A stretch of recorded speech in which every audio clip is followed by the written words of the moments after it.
Gunsmoke.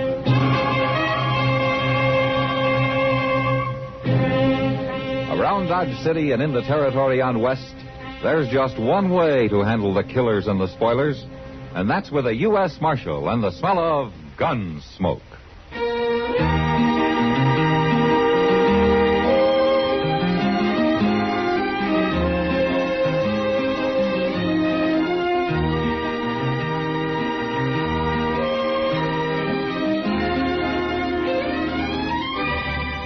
Gunsmoke, starring William Conrad. The story of the violence that moved west with young America. And the story of a man who moved with it. I'm that man. Matt Dillon, United States Marshal. The first man they look for and the last they want to meet. It's a chancy job, and it makes a man watchful. And a little lonely.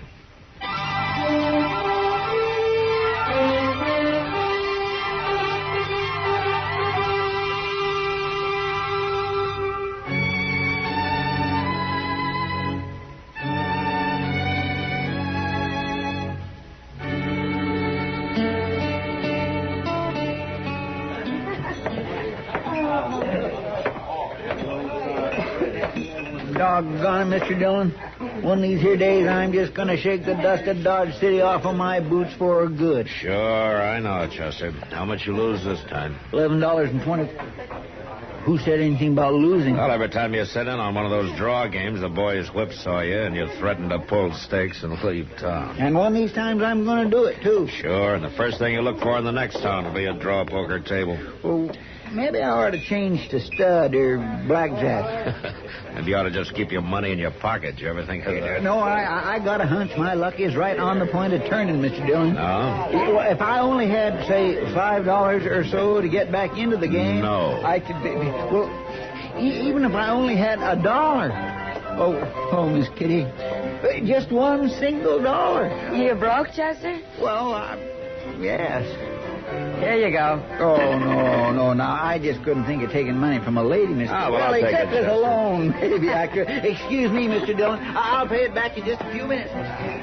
You know, Kitty, you're a born soft touch. Oh, well, if he needs it, Matt. It's those sharps over there at the poker table that need it. Oh, well, he can't get hurt bad on $1. Chester's hurt bad when he loses 10 cents. Yeah. Maybe he's lucky, Matt. Oh, how so? Oh, forget it, Matt. Just one of those nights, I guess. Yeah.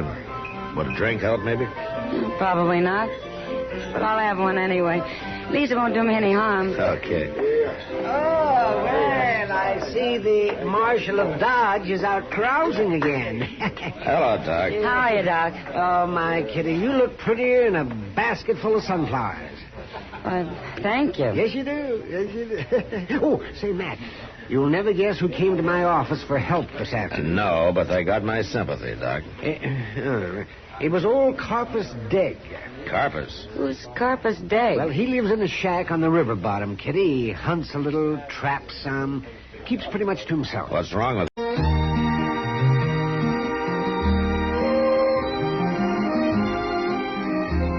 Oh. Died of what? A bullet wound. You mean somebody was shot this afternoon and you didn't tell me about it? I didn't think it was important. Was to Carpus, though. Yes. He looked mighty broken up when he left. Doc, will you please? I reckon a man living alone that way, without any human friends, can get pretty fond of an old hound dog. A dog? Yeah, I guess I did forget to mention, it was that old spotted hound dog of his that was shot. How are you, Doc? Miss Kitty? Yeah, Chester. Do you think maybe you can get by till payday for that $1? Forget it, Chester. Yes, forget it, Chester. No use looking at me, Chester. No, I was just thinking... Doc, did Carpus have any idea who shot his dog? If he did, he wasn't saying. But from the look on his face when he walked out, I'm glad it wasn't me. Well, now, why would anybody do a thing like that? Well, I don't know. It's too bad, but there's nothing much to be done about it. I think maybe I better ride out there in the morning and have a talk with Carpus. What for? This wouldn't be the first time that a dog getting killed would finally lead to a man getting killed.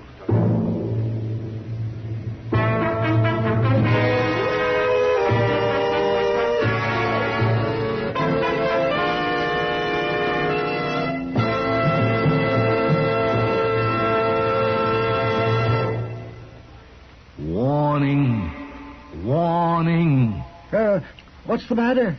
Well, I have a warning for all eligible dependents seeking medical care at government expense from civilian sources. Well, so all right already. Be sure the physician and hospital are participating in the Medicare program before beginning treatment. Well, so my dependents have checked. Now what? They should make sure they use their ID card to obtain only that medical care to which they are entitled. Misuse of the ID card is punishable by a fine of up to $10,000 or imprisonment of up to 5 years. For a couple of aspirins? Don't take chances. Read the pamphlet, Dependents, Medical Care Program. Oh, no, that's what I call scare advertising.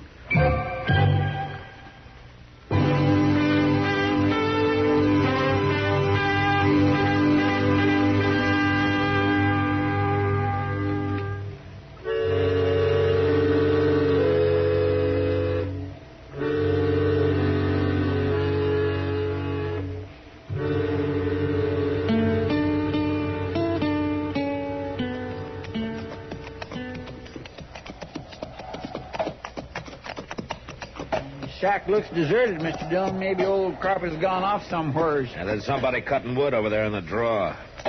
Let's leave our horses here in the lean-to, Chester. All right, sir.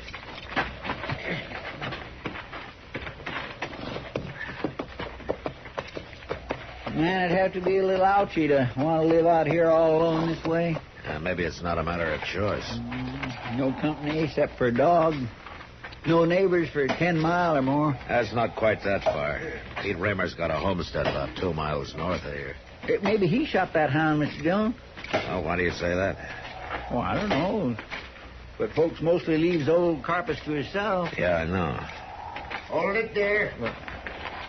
Right where you are. Mr. Dillon? Take it easy, Chester. Who is it? Speak up there. It's Matt Dillon, Carpus, and Chester. Now, you better put that rifle down. Oh. Well, I didn't recognize you, Marshal. My eyes ain't what they used to be. I thought maybe it was... Well... You thought what? Well, I just didn't know. You mean you thought it might be whoever shot your dog, huh? Oh, Doc told you about that, huh? I'm sorry to hear it, Carpus. I'd had Danny Boy 11 years, Marshal. He was going blind, pretty near bad as me. And they sure weren't no use to hunt with no more. But I'll say one thing, Marshal. I'd given my right arm rather than lose that hound. I reckon folks should call it crazy, but that's how I felt. Well, living alone, I guess a man learns to appreciate it, Dog. Oh, he understood every word that was said to him just as good as you or me. By evenings, we'd sit there in my shack and I'd talk to him. And, well, we won't be doing that no more now. Who do you think shot him? Let's walk back up to the shack, Marshal. It's getting mighty cold standing here. All right. Here, look, yonder. Here goes a rabbit. Look at that fool run. He's sure scratching gravel. Danny Boy'd been after him like a shot. He'd have lost him right off, but he'd sure give it a try. Rabbits, coyotes, prairie chickens. He'd chase anything that moved. Blundering along, blind as a bat, baying his lungs out. Carpus, you have any idea why anybody want to shoot him? Because they're playing low down mean, that's why. Ain't no other reason for doing a thing like that. Well, come on inside. All right. Ain't nothing fancy, but it keeps the weather off. There's some coffee going here in a couple of minutes, Marshal, if you're mind to set a spell. Well, don't go to any bother on our account. No, it's no bother. Just a few more logs in here. I ain't sure I can scare up 3 mugs, though. It's kind of unusual having callers here. Folks have always acted like I had the plague or something. Well, people get caught up in their own troubles, I guess, Carpus. Just get too busy sometimes to be neighborly. Yeah, man can get lonesome, Marshal. Yeah, I know. Pete Raymer and his missus ever drop by here? No, never. Uh-huh. Where'd you find the dog after he'd been shot? I didn't find him. He found me. He come dragging himself back here to the cabin. I rushed him right into dock, but it was too late. And you don't know where it happened, then? Yes, I know. I followed his trail back this morning. It was on a brushy draw, about a mile from here. Toward the Raymer place? You know, more or less. I'll take care of it, Marshal. You just stay out of it. Laws for people and not for dumb animals. Your dog wasn't shot by a dumb animal, Carpus. I'll settle it in my own way. And you know who did it? Well, I know, all right. And I'll see they pay for it, too. That kind of paying for it gets out of hand sometimes. I'm the one that suffered the loss. It's my concern, not the law. Carpus, come out here. Somebody's out there in the yard. You hear me? Get on on the floor. Well, it seems like one of your neighbors has finally come calling on you, Carpus.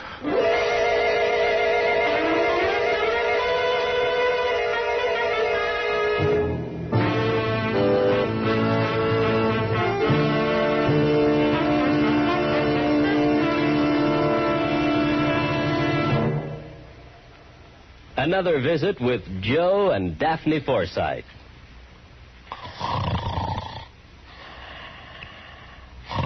Joe.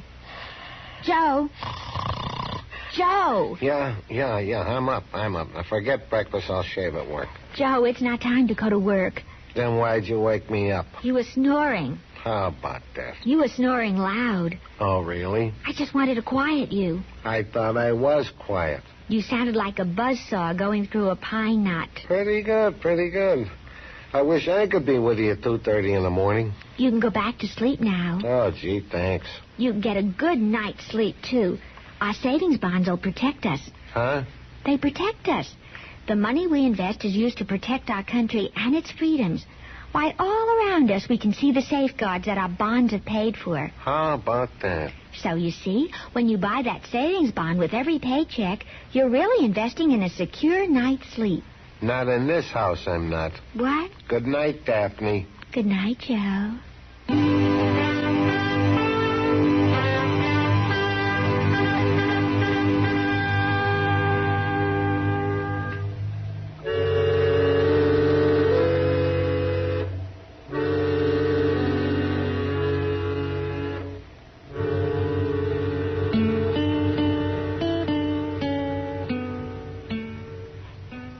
That's Pete Raymer out there, Marshal.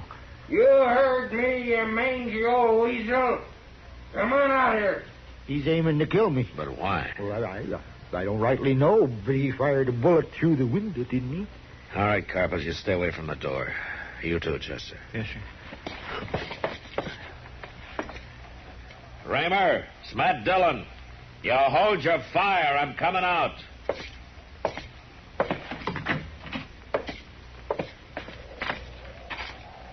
I didn't know you was in there, Marshal. No, I guess you didn't. You understand, I wasn't aiming to shoot nobody. Is that so? No. Just trying to throw a scare into him. Into old Carpus, I mean. Bring him to his senses, maybe. Has he been out of his senses? Well, he sure act like it. Marshal, you know what he done this morning? He tried to shoot my kid's dog. Yeah. Snuck up through the brush, took a shot at her. Sonny seen him do it. Any idea what'd cause him to do a thing like that? Oh, dang if I know. He's just crazy, I reckon. He always been mighty touched. You know that. That's why folks around here just stay shy of him. Well, that might work both ways, Raymer. How's that? Being lonesome, acting strange. They kind of go together sometimes. Yeah, maybe. Are you the one who shot his dog? What? If he says that, he's a liar. I ain't even seen that old hound for a week. Didn't know he was shot till you told me. Anybody says I done that is a liar. Well, I say you done it, Raymer. You calling me a liar? I'm calling you anything you are. All right, You wait a stand minute, there and both of you. listen to. Marshal, is that what he told you, that I killed his dog? No, he didn't tell me anything. He said he'd take care of it himself. Yes, and I will, too. That's what you was doing, sneaking around my place this morning. An eye for an eye, a tooth for a tooth. It's the law, the scripture. All right, you just take warning from me right now. I catch you around my place one more time, I'm going to put a bullet in you. Well, I ain't too bad to shot myself. You better be a good shot if you get it. All right, shut up, both of you. Shut up. It's like I told you, coppers, this way of paying for things comes high sometimes. Danny boy was the only thing I had in the world, Marshal. Well, then you ought to find out who killed him instead of coming around and scaring my kid after death. I know who killed him. Sonny come running home like old Scratch yourself was after him, yelling. It's Mr. Degg, he's yelling. He just took a shot at my dog. Oh, Carpus, if I could have got my hands on you. Wait a minute, right Rimmer. then. Wait a minute. Is that really what he said? I ain't known to be a liar, Marshal. The exact words, I mean. Well, that's the gospel, so if lightning was to strike me dead all right. stand. I suppose we all ride over to your place, Rimmer. My place? Yeah. I want to talk to Sonny. What for? It might help to prevent a murder.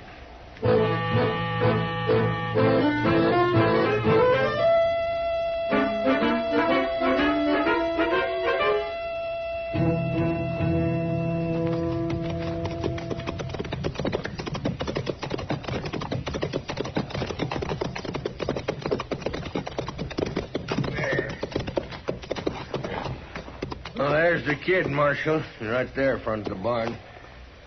Sonny? Sonny! Yeah, Pop. Come on over here a minute, Sonny, will you? Marshal wants to talk to you. Marshal? Yeah, come on. Here, Sonny, come back. He run into the barn, Mr. Dillon. Yeah. I can't figure what come over that boy, Marshal. Well, we'll soon find out.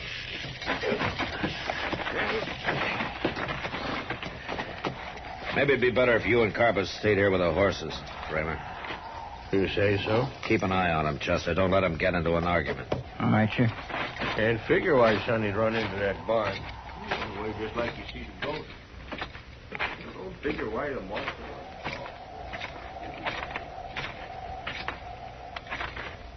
Sonny, What do you want? I want to talk to you. I want you to open the door. Go away. You can't get away from a thing by hiding from it, Sonny. You go on away, Marshal. I got a gun in here. Oh? Good. I'd like to see it. No. All right, Sonny. I'll give you just 3 seconds to open this door. Now move.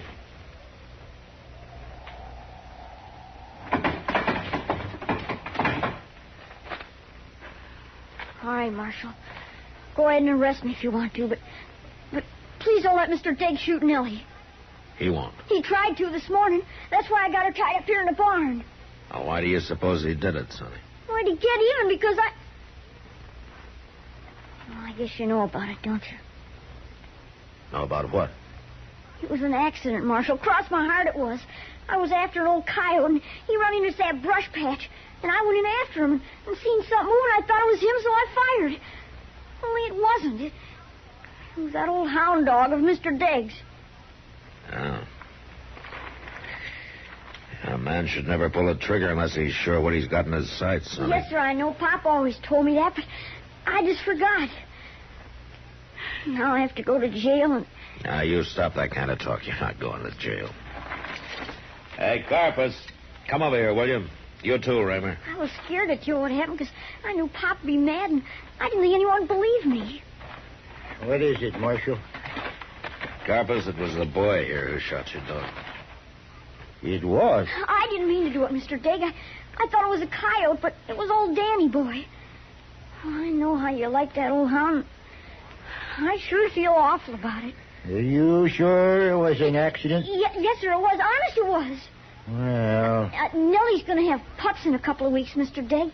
And I'll let you have your choice of the litter. Any one of them you want. Well, no. That hound of mine was a trained hunter, Sonny. Takes a lot of work to train a young pup. I'll help you.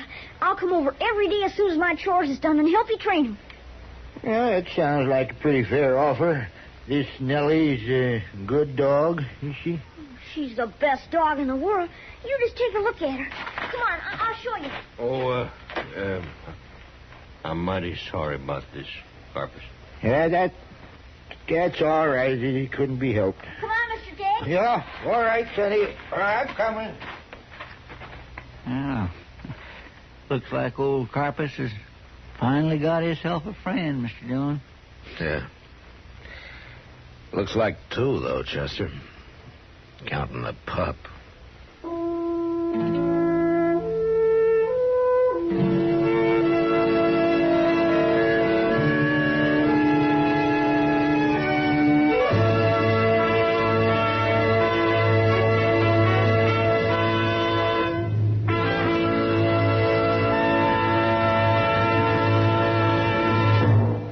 According to Thomas Jefferson, equal justice to all men, regardless of their political or religious beliefs, is an essential principle of our political philosophy. The amendments to our Constitution spell out what we mean by justice. For example, no one can conduct an unreasonable search of our homes or businesses, or seize any of our belongings. We can't be held for a capital or infamous crime unless we are first indicted by a grand jury. And we are entitled to a speedy and a public trial by an impartial jury. The accused has a right to confront the witnesses against him, and he can force witnesses who could aid his case to testify. Of course, he cannot be made to testify against himself. He is entitled to the help of a lawyer, and he cannot be deprived of life, liberty, or property without due process of law. These are definitions in our Dictionary of Freedom.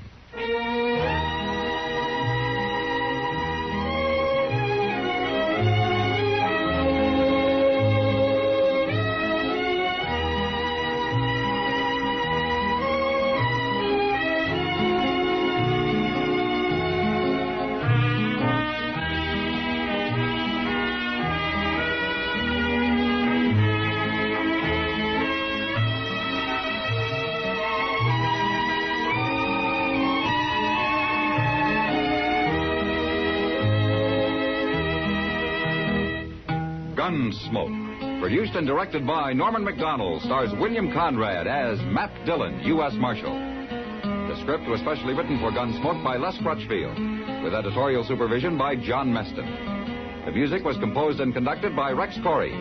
Sound patterns were by Ray Kemper and Bill James. Featured in the cast were Parley Baer as Chester, Howard McNear as Doc, and Georgia Ellis as Kitty. George Walsh speaking. Join us again next week for another specially transcribed story on Gunsmoke. This is the United States Armed Forces Radio and Television Service.